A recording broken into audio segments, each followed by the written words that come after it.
Good morning, everyone, and welcome to the Infinite Cosmos, where we go and find all the coolest stuff about space and space exploration and what the hell is going on in today's world of space, NASA worlds.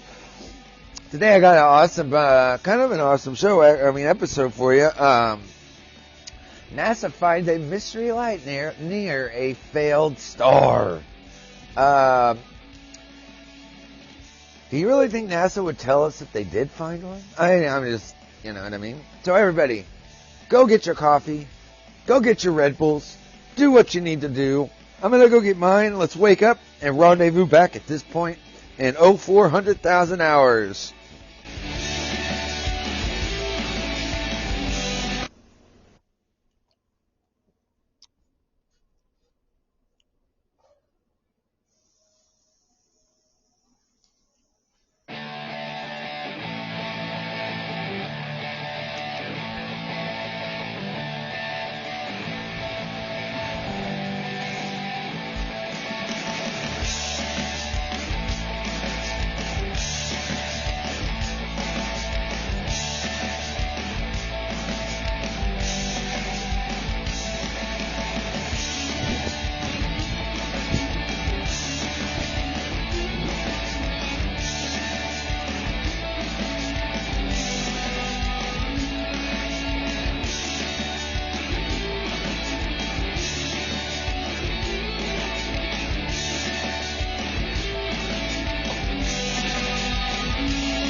Welcome, my friends, to the episode of Barceptual Craziness. No, I'm just kidding. I don't even know. That just went with the music. I was just playing with you. All right, man. Want to hear something really cool? Maybe it's not. Maybe it is. Maybe it could be life on other planets. Maybe it couldn't. Maybe it could be a biofringe of a biological infrared light of fortune of life. That didn't make sense, see? And that's where we see this. Fortune above! I'm just kidding. Lincoln, come here and tell everybody hi. I want everybody... Yeah, hi. Roof, roof. Oh. What if I told you guys Lincoln this whole time was fake? Oh, but he's not. No, sir, he's not a fake hound dog. He's a real life astronaut, dogonaut. Right. He went to years of school to be this professional dogonaut that he is, my friends. Have no fear for the dog of fear. He will fear the fear of not. So don't fear and fear not. You understand? All right, folks. NASA Web. Find signs of possible aurorae on isolated brown dwarf. Holy shit. Infrared emission from methane suggests atmospheric heating by auroral processes. That's right, my friends, my folks, my foes and flows.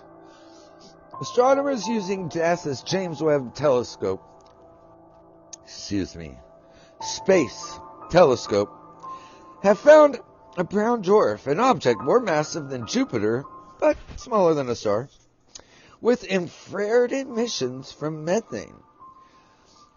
What is that, you ask? Likely due to energy in its upper atmosphere. This is an unexpected discovery because the brown dwarf, W1935, is cold and lacks a host star. Therefore, there is no obvious source for the upper atmosphere energy. The team speculates that the methane emissions may be due to processes generating aurorae. Now, these findings are being presented at the 243rd meeting of the American Astronomical Society in New Orleans to help explain the mystery of the infrared emissions from methane. Don't laugh about that. The team around our solar system, wait a minute, that was supposed to be all, to help explain the mystery of the infrared emissions from methane, the team turned to our solar system. That's right. That's right. Methane and emissions is a common feature in gas giants like Jupiter and Saturn. The upper atmosphere heating powers. This emission is linked to aurorae. Now, image artist concept brown dwarf W1935. It's really quite neat looking myself, really. But an artist's conception's still the same. This could be dangerous, my friends. Or it could just be another brown dwarf. Such as a billion of them like they have. Excuse me. Trillions of them that we have. And now we see aliens flying off this planet, and we're not sure what to do. I'm just kidding. There are no alien flying off this planet. This is not another story from 1920. You know what I'm talking about. Now, my friends, the artist's concept portrays the brown dwarf W1935, if you forgot, which is located 47 light years from Earth. You know, that's really, I mean, whatever, it's not that far. But, yes, it is to us so far. Astronomers using NASA's James Webb Space Telescope found infrared emissions from methane coming from W1935. I'm pretty sure it just said that, didn't it? This is an unexpected discovery. Why?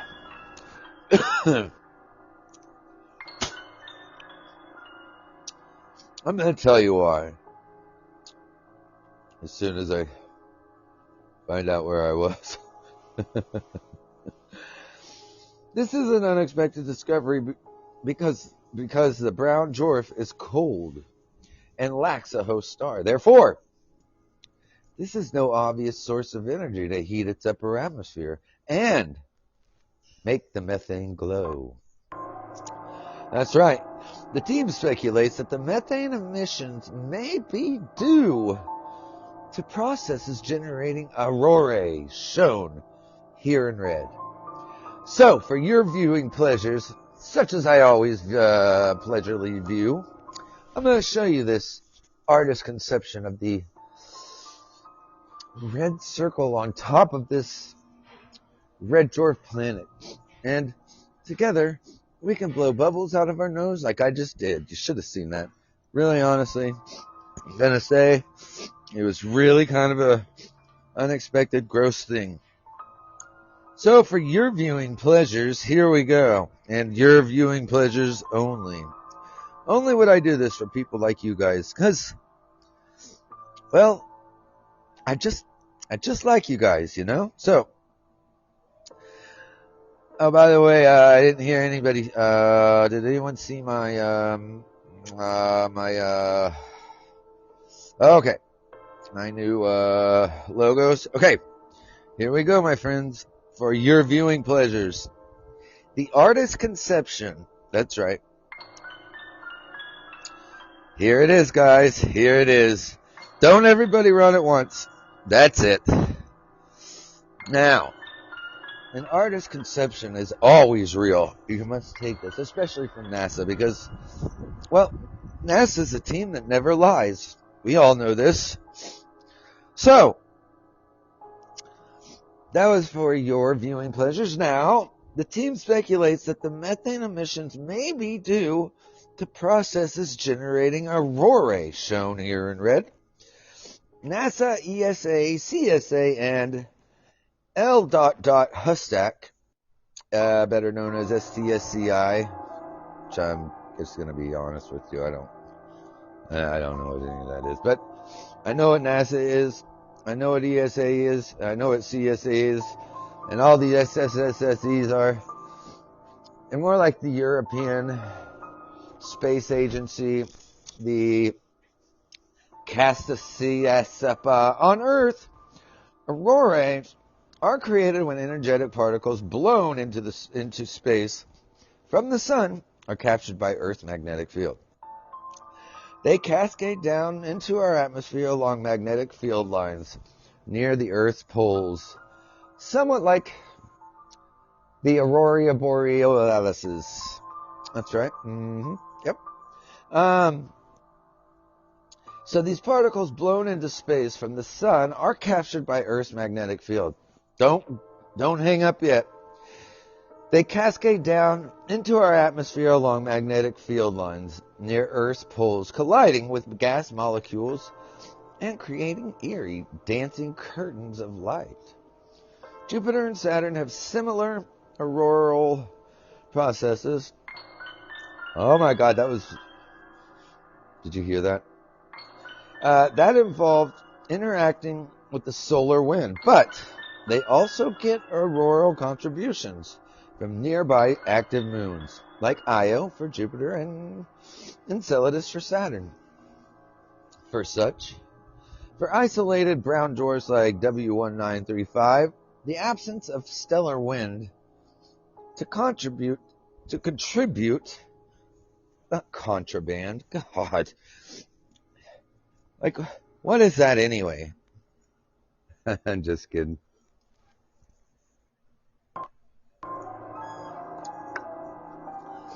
I'm not saying I lived in jail. Just saying I accidentally went once. And it wasn't prison, it was a DUI. It was a long time ago. It was not my fault.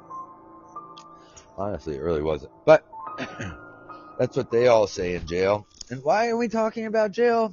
No reason. All right. Carrying on.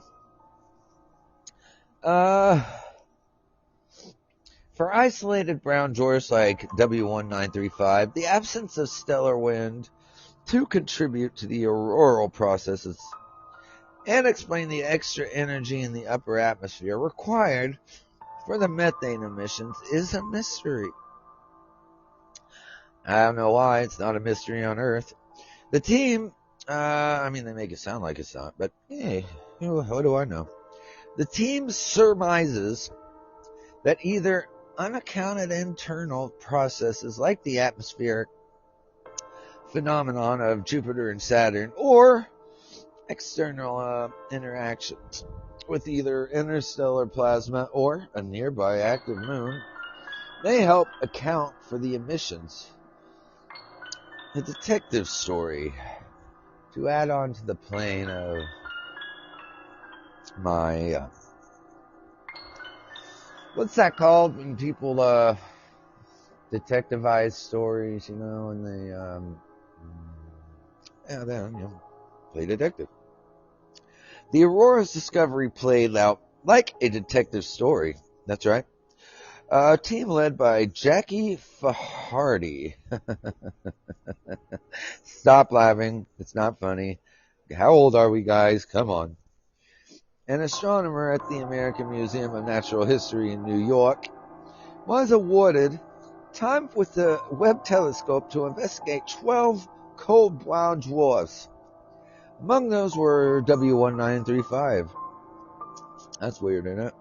an object that was discovered by citizen scientist Dan Cassilden, who worked with the Backyard World Zooniverse project and W222230, an object that was discovered by NASA's Wide Field Infrared Survey Explorer. Webb revealed in exquisite detail that W1935 and W22220 appeared to be near clones of each other in composition. They also shared similar brightnesses, temperatures, and spectral features of water, ammonia,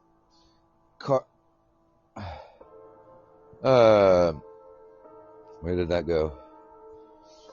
God damn.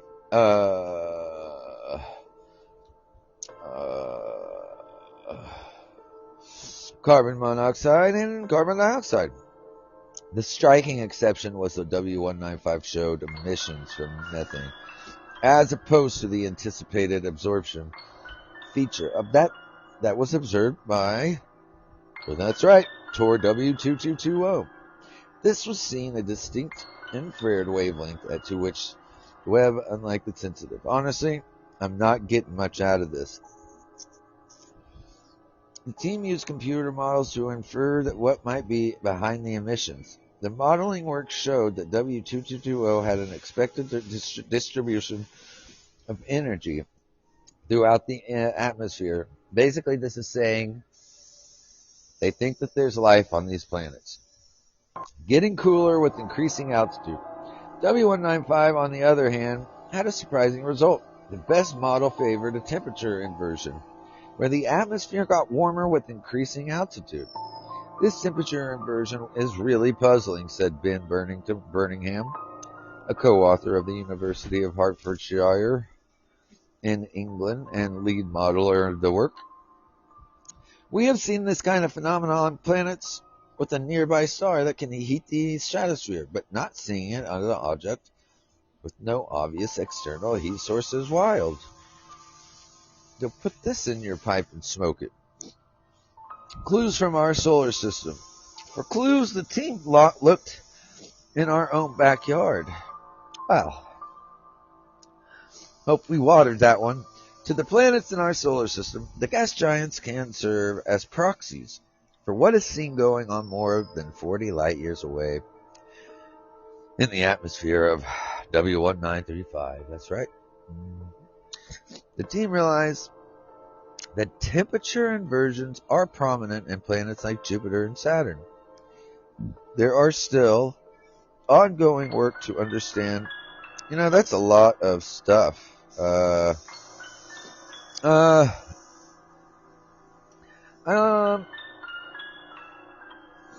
This is not the first time an aurora has been used. Okay, wait. I'm gonna, you know what? Time out. I'm gonna, hang on. Okay. I don't think that was the story that my father was talking about. So, I got this other one. Let's see. NASA.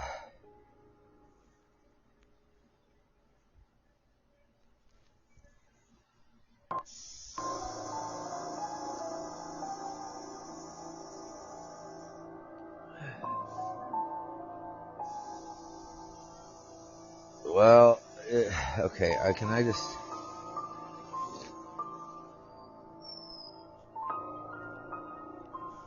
Yeah.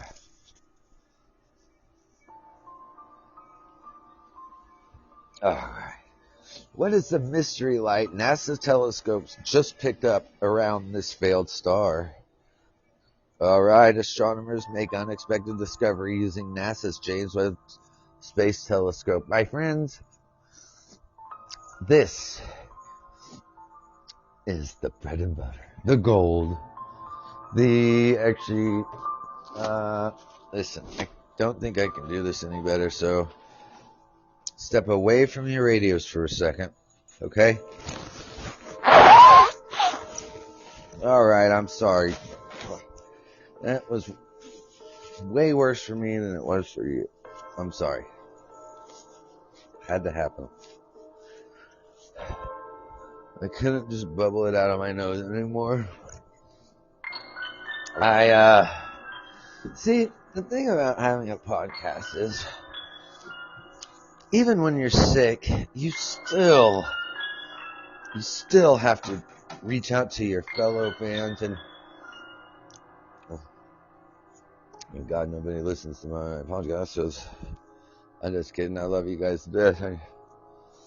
Alright, now, astronomers witnessed mysterious light around a failed star in an unexpected celestial discovery using NASA's James Webb Telescope. A group of astronomers witnessed infrared emissions from methane surrounding a brown dwarf, likely due to energy in its upper atmosphere and indicating it as a aurora akin to Earth's northern... Oh, that hurt. That hurt too. Alright, here we go. Atmosphere and indicating it as an aurora skin to Earth's northern and southern lights. NASA announced Tuesday. But the problem is that there's no clue source for energy, or for that energy. We expected to see methane because methane is all over the brown dwarfs. Dwarfs, said Jackie Fahardy. Stop saying that name. An astronomer at the American Museum of Natural History in New York, who was awarded time to investigate 12 brown dwarfs using the JWST. But instead of absorbing light, we saw just the opposite. Methane was glowing. My first thought was, what the heck? Why is methane emissions coming out of this object? I need to know. Well, how NASA just made history using a cat video. Brown dwarfs are commonly known as failed stars, since they have greater masses. That's like a Jupiter, sort of like a failed star. Jupiter was actually supposed to be, it was forming into a star. And our solar system said,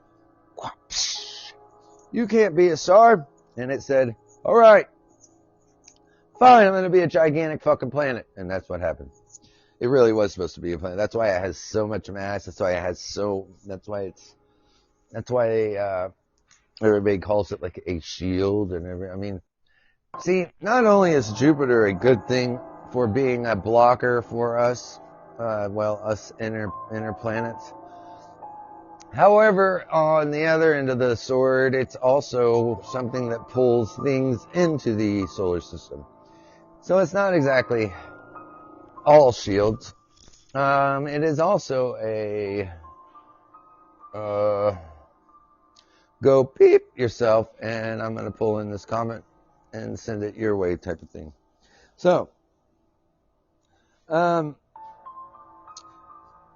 so brown dwarfs are commonly known as failed stars since they have greater masses than even large planets like Jupiter, but still aren't large enough to create the nuclear fusion that powers the stars, according to NASA. Flying on the phone. The one Faherty's team recently discovered, named W1935, isn't near any apparent heat sources like stars, meaning it remains cold. They also found another brown dwarf that was nearly identical in comparison. Have you heard from anybody? I gotta take a break.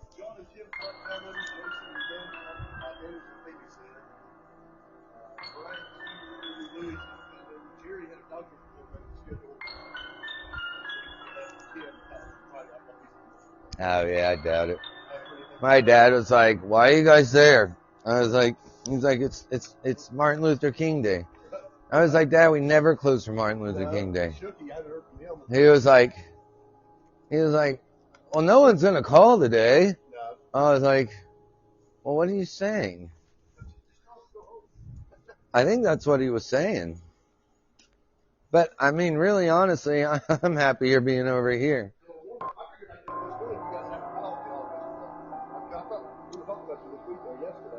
I should have. I don't have a key, but I should. Fuck, I should. I don't know why the fuck Dana wanted to change it. I don't know why he doesn't give me a key. What's he think? You don't have a key? No. No, he's an idiot because, I mean, I could be over there and you guys could be like, Joey, just run over there and see what's going on.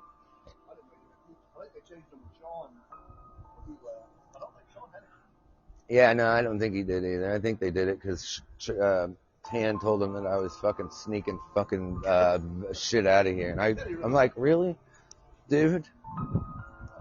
I would, man. Plus you have cameras, idiot. I mean, oh, I bet, but man, you know what? He ain't doing shit. I know he's not. I know. Yeah. Oh, yeah. I know Daniel sits at home just watching.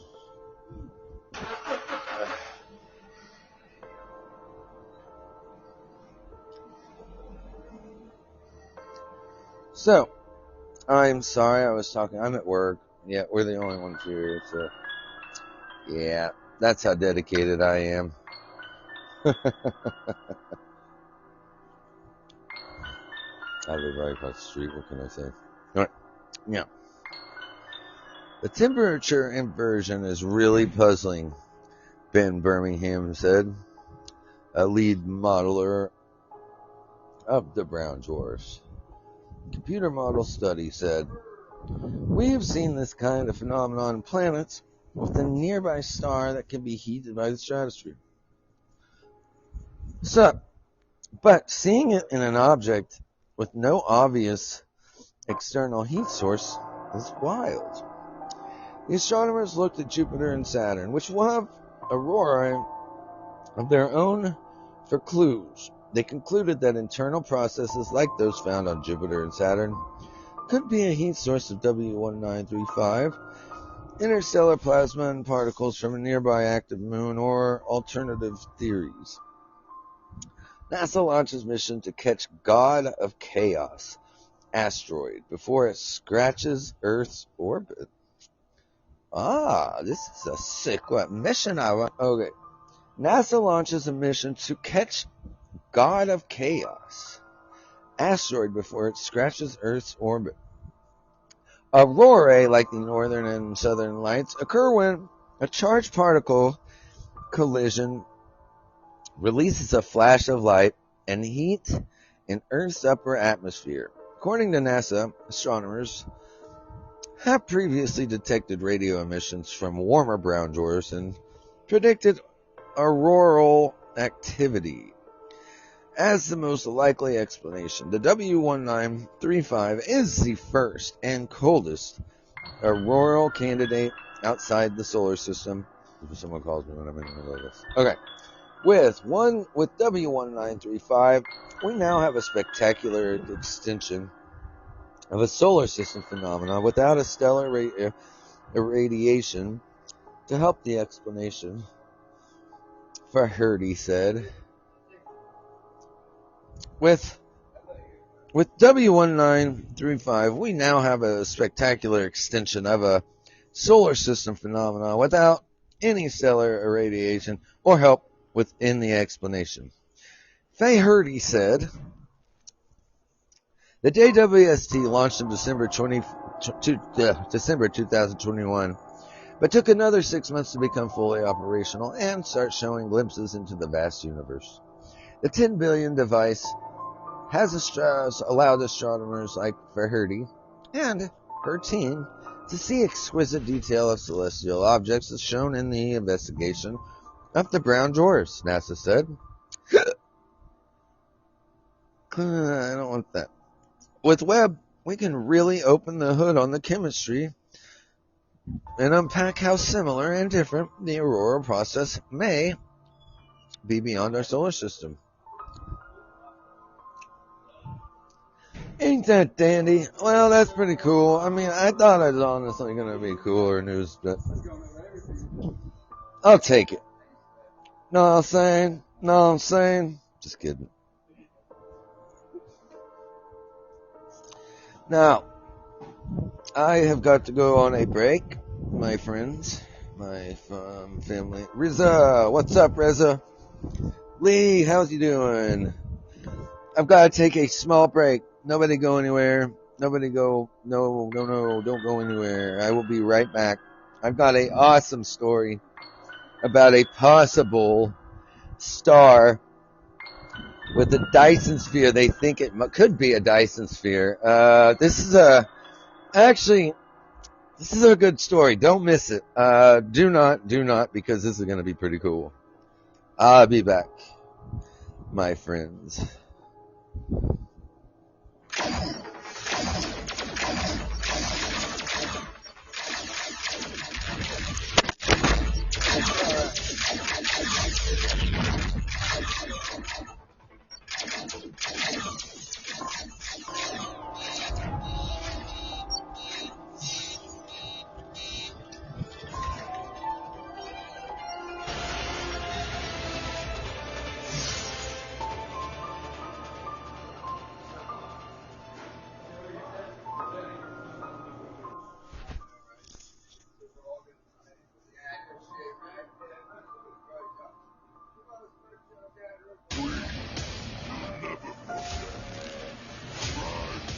Garn would be really cool because I have a Cerberus. I think if you have a Cerberus, Garn is insane. Likewise, if you have a Valeria, Garn is great. If you have a Sargak, I think you need those kind of heroes. So if you want to run a chaotic team, you really need either a Cerberus so that you can use them to do funky stuff in Gear Raid 1 and something in the arena, or you need a Valeria and a Sargak.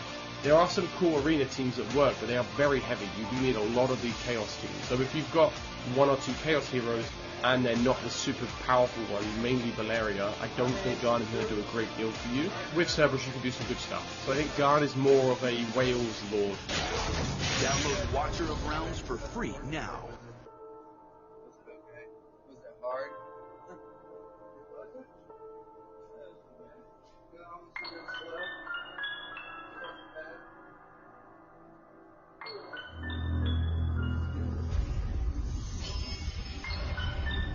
From the drama of our planet's origins and the birth of our solar system comes one of the most startling revelations of modern science. The solar system we see today, quiet, stable, was once a battlefield.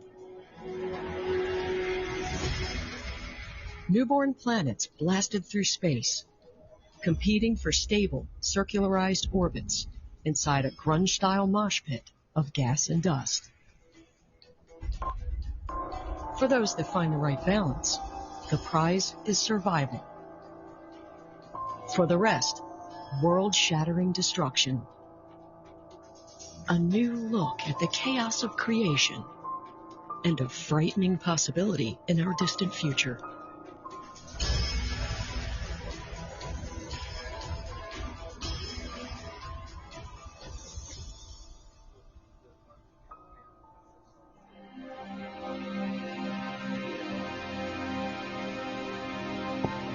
Mars.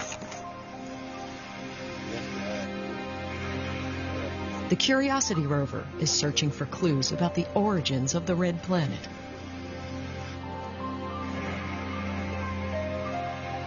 It confirms the presence of oxygen and nitrogen isotopes hidden in the rocks and soil. Now, we use isotopes to try to figure out the history of planets, partly because they are immune to many of the changes, the chemical changes that occur when you have things like collisions and so forth. Isotopes, the relative abundances of these isotopes are like fingerprints. Curiosity confirms a unique mix of isotope fingerprints. The isotopes indicate that Mars formed elsewhere in the solar system and moved into our neighborhood.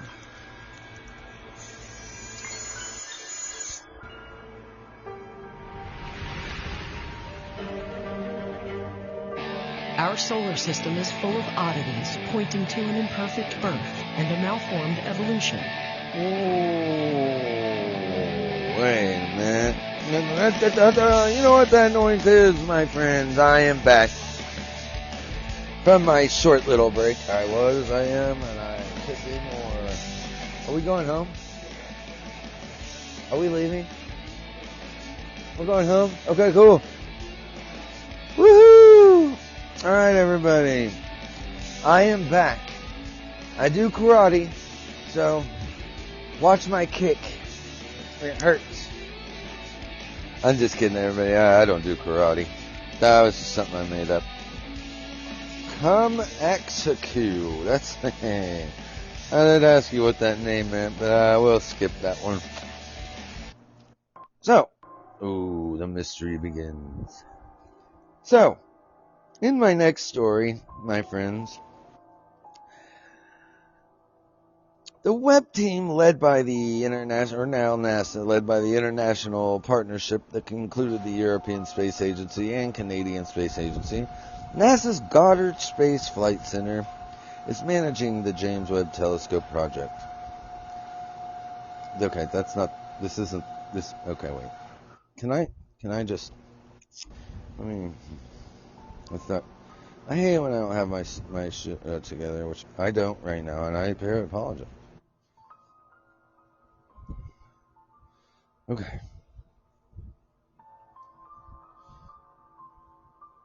Ooh. Now, the 12 James Webb Space Telescope findings that change our understanding of the universe of 2023. On Christmas morning, 2 years ago, astronomers and space fans received the gift they'd been waiting for for 30 years. The launch of the James Webb Telescope. You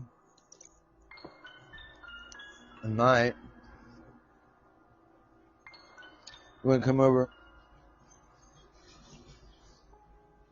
On Christmas, yeah, do you want to come over there for a second? Okay. Alright, so we are out of, should I take this home? Yeah. I think it'd be a great idea myself. Alright. Okay. I gotta go clock out, I guess. On Christmas morning, on Christmas morning, 2 years ago, astronomers and space fans received the gift they'd been waiting for 30 years, the launch of the James Webb Telescope. The world's biggest and most daring endeavor to probe the earliest stars and galaxies in the universe. This year, the Space Observatory has continued to deliver breathtaking and both scientifically valuable images of the cosmos. Now, if you know what the cosmos is, which I don't think any of us do, just kidding.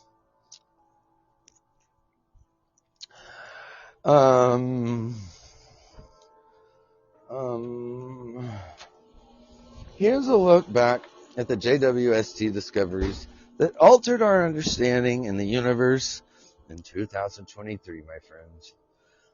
The JWST takes a fresh look at our solar system. This was actually absolutely really cool. Alrighty.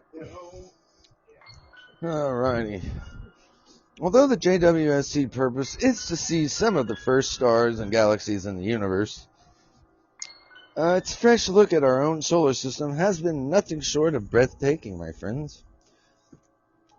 Now that is also very nice. It's very true, you know.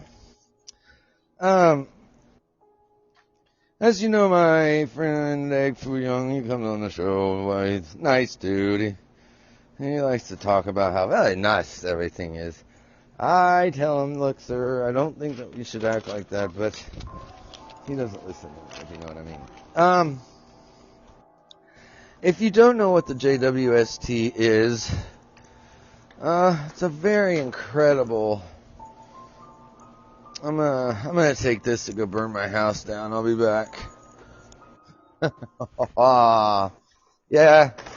Well, I have a landlord that sucks y'alls, and it snowed, and it's like below. No, it's like below freezing. And I don't have heat in my house. I don't have heat, and so I have a very shitty landlord. I don't have heat, and I don't have water because the city turned my water off due to my landlord being a shitty landlord. And that's about really all I can say. So I'm in the midst of moving as we speak, but it snowed like a mean mugger last night. Or, sorry, not last night, yesterday. Yeah. Sort of made everything, a little different. For me. Family being. So, we are doing all kinds of things. So now, increase my. Alright.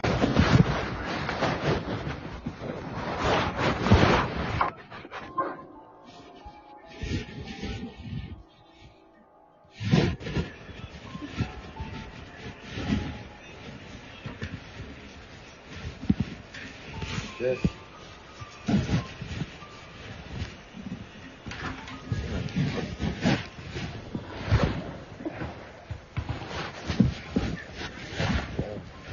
Are you still there?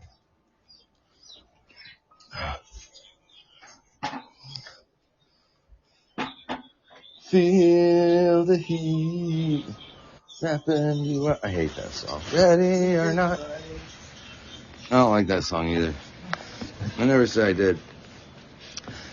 Now, although the JWST's purpose is to see some This is so funny. first stars.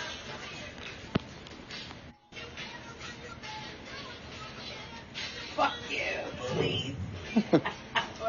Although the JWST's purpose is to see some of the first stars and galaxies in the universe, its fresh look at our own solar system has been nothing short of breathtaking.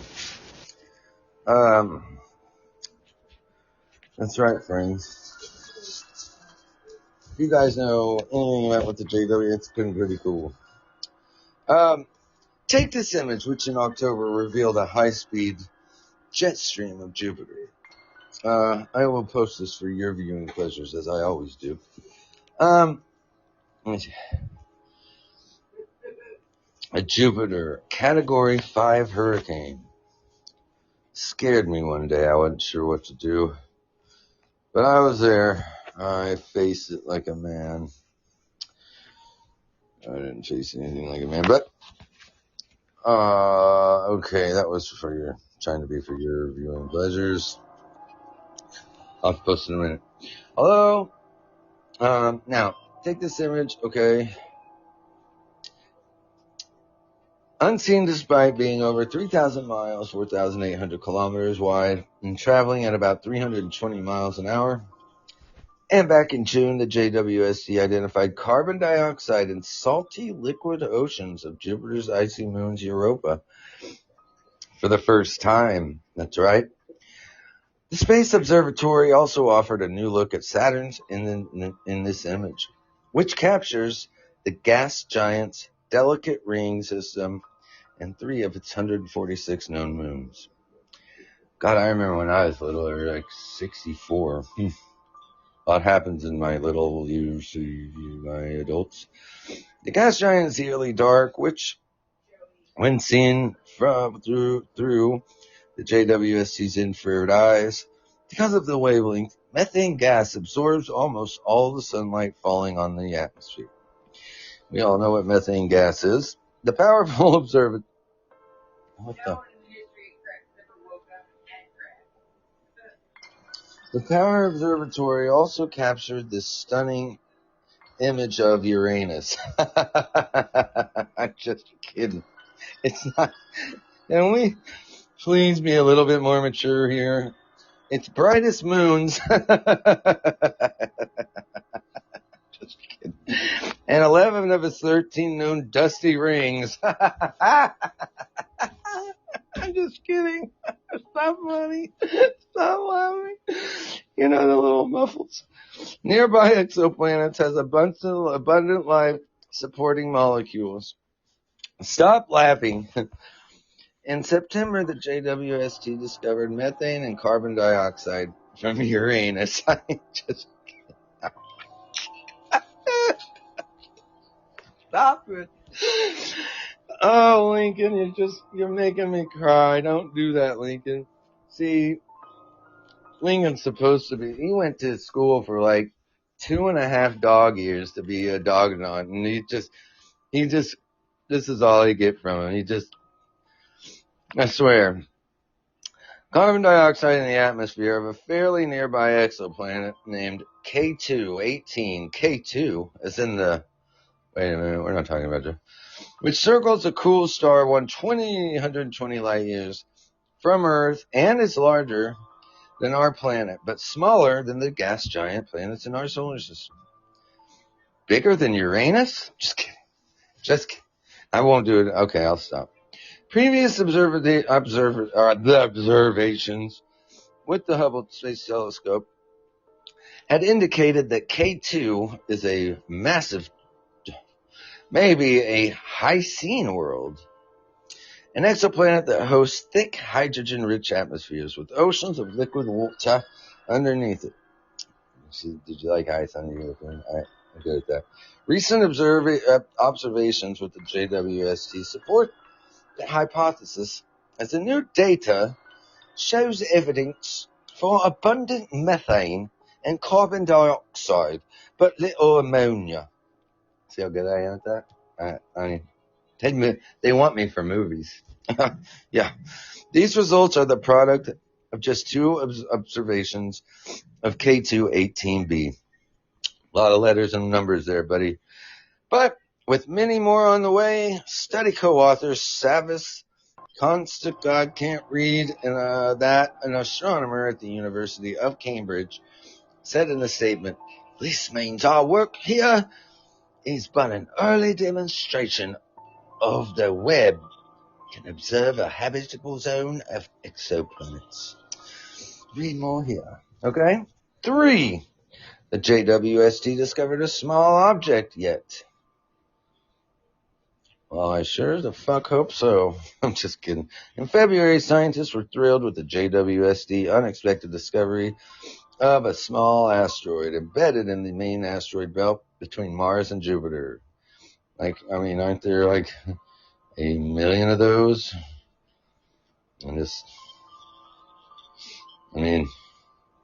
Like most residents of that region, the space rock, which is about as tall as the Washington Monument, is thought to be a remnant of the formation of the solar system, and thus contains tantalizing history about its evolution.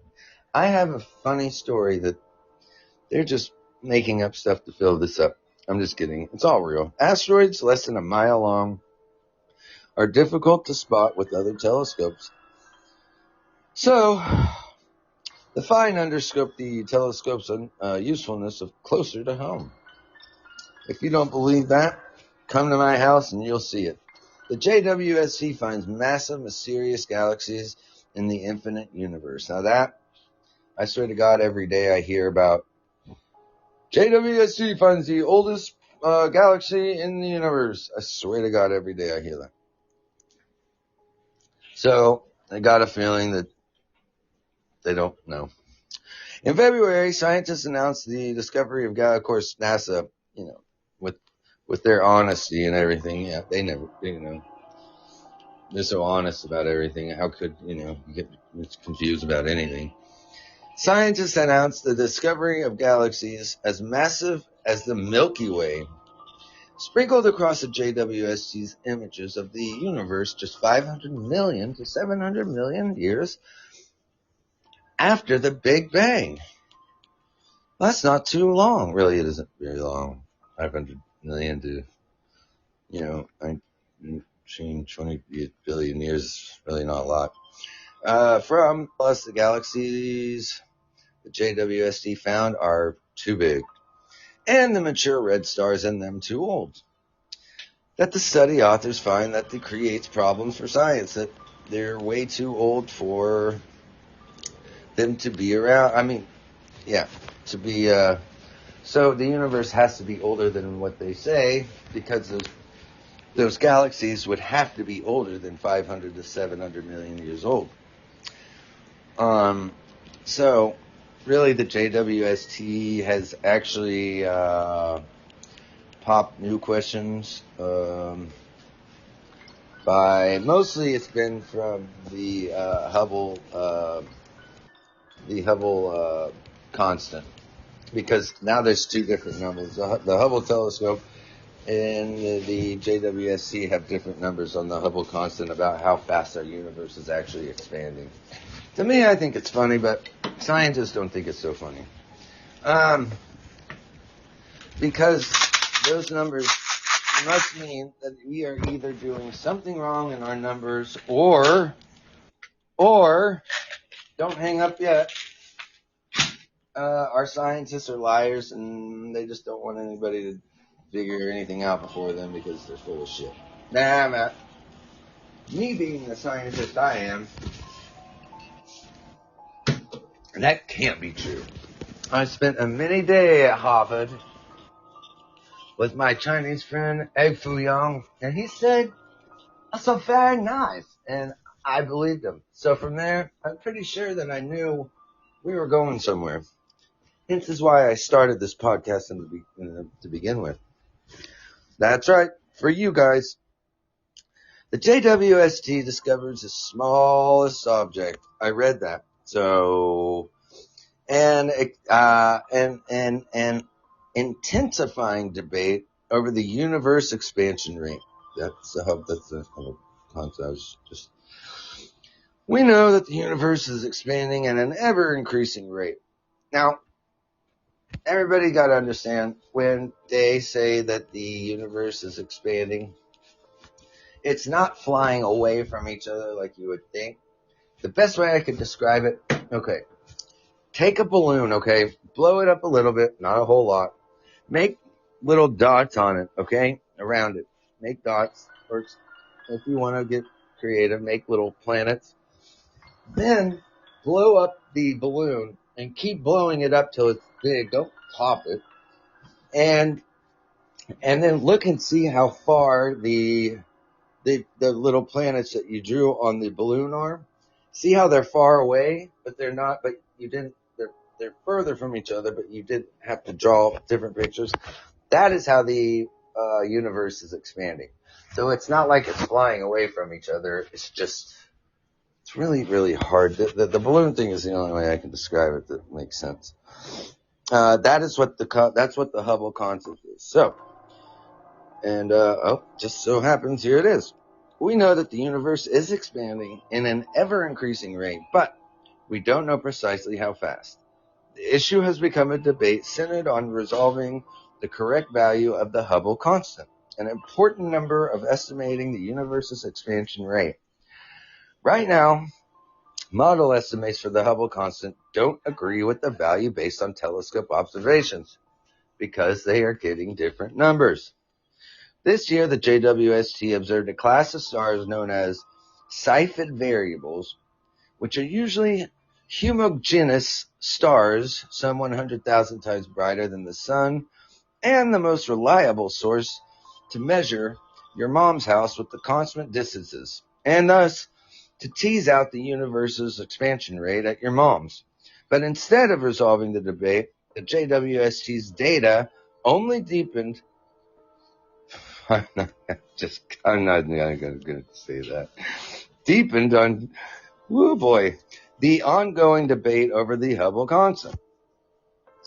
I don't care what the value of the Hubble constant comes out to be, said Adam Rees, an astronomer at Johns Hopkins University in Noble Laboratory, or was it your mom's last night? I want to understand why our best tools, our gold standard tools, are not agreeing with each other. Number 6. Oh, yeah. If you want to read more about the major debate over the universe expansion rate, just Google. It's there. I did a whole episode. Actually, I've done a couple episodes on it. Go back You might have to go back quite a few of my episodes. But I did some really, really detailed ones on it. So check them out. And if you don't find it, just keep looking. Just keep listening to all of them, and eventually you'll find it. Shining a spotlight on the first supermassive black holes. You know, what if these are all lies? I mean, it's not like we can, I don't know, me and Lincoln, our spaceship is wrecked. Lincoln went to go take another selfie, and he hit the top of the fucking tree, so our UFO is out currently. It's in our storm shelter in the back where we're trying to rebuild it. I told him not to fucking do it, but he never listens. So we can't go up and prove any of this currently, but we'll get there. This year, the JWST helped astronomers see starlight from two early galaxies where they think one of the first supermassive black holes emerged. That's right. The JWST observed the galaxies as they were when the universe was younger than 1 billion years old, showing how, over time, black holes gain unfathomable masses, often millions or billions of times that of the sun. So put that in your pipe and smoke it. Complex organic molecules in primordial galaxies. I think that just sounds cool. I'm going to name myself Primordial. In June, astronomers revealed that Joey could not talk right. The JWST had detected intriguing carbon-based molecules similar to the ones found in oil and coal deposits on Earth. All right, everybody. I have got my kiddo coming over, so I've got to say hang. But I will be coming back for another show. We are an hour on this, so everybody have a wonderful day. Be careful if you're around the snow, okay? I don't want anybody falling into the